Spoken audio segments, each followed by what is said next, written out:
नमस्कार, मैं श्रेया और आप देख रहे हैं न्यूज़ आनिया। आज देश और समाज के माथे पर कलंक की एक ऐसी कालिक पोती है जिसे धो पाना नामुमकिन है। बिहार के सारण से एक ऐसी खबर आई है जिसने मानवीय संवेदनाओं को तार तार कर दिया है। एक 16 साल की मासूम बच्ची जो अभी 10वीं कक्षा में थी, जिसने अभी ठीक से जीवन को देखा भी नहीं था, उसे 5 दरिंदों ने अपनी हवस का शिकार बनाया। लेकिन उनकी दरिंदगी यही नहीं रुकी। अपनी पहचान छिपाने और उस मासूम की आवाज को हमेशा के लिए दबाने के लिए उन हैवानों ने उसे जिंदा ही एक गहरे कुएं में फेंक दिया। आज पूरा बिहार पूछ रहा है, क्या हमारी बेटियां अपने ही घर की दहलीज के बाहर मौत के साए में जी रही है? ये पूरी वारदात सारण जिले के डेरनी थाना क्षेत्र के पट्टी शीतल गांव की है। तारीख थी 11 मार्च। वे छात्र अपने पुराने घर की ओर गई थी। परिजनों के अनुसार गांव के ही 5 युवकों ने उसे अकेला पाकर घेर लिया। उन 5 ने उस मासूम के साथ सामूहिक दुष्कर्म किया।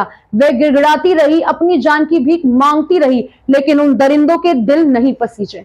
जब उन्हें लगा कि पकड़े जाने का डर है, तो उन्हें उस बच्ची को उठाकर कुएं में फेंक दिया।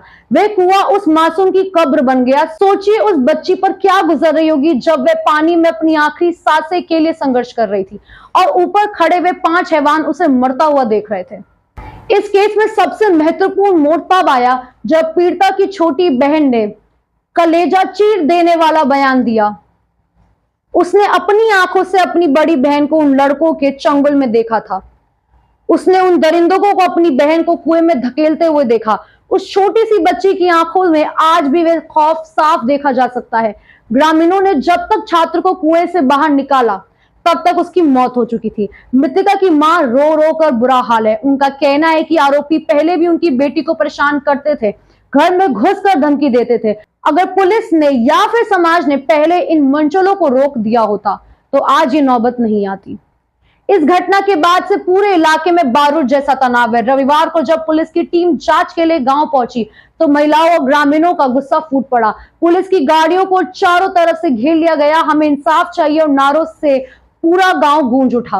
ग्रामीण इस बात से नाराज हैं कि पुलिस शुरुआत में इस संगीत मौत का रंग देने की कोशिश कर रही थी। हालांकि बढ़ते दबाव के बाद मुख्य आरोपी युवराज कुमार को गिरफ्तार कर लिया गया, लेकिन 4 आरोपी अब भी फरार हैं। एफएसएल की टीम से मौके पर साक्ष्य जुटाए हैं, लेकिन सवाल वही है, क्या सबूतों के अभाव में न्याय में देरी होगी?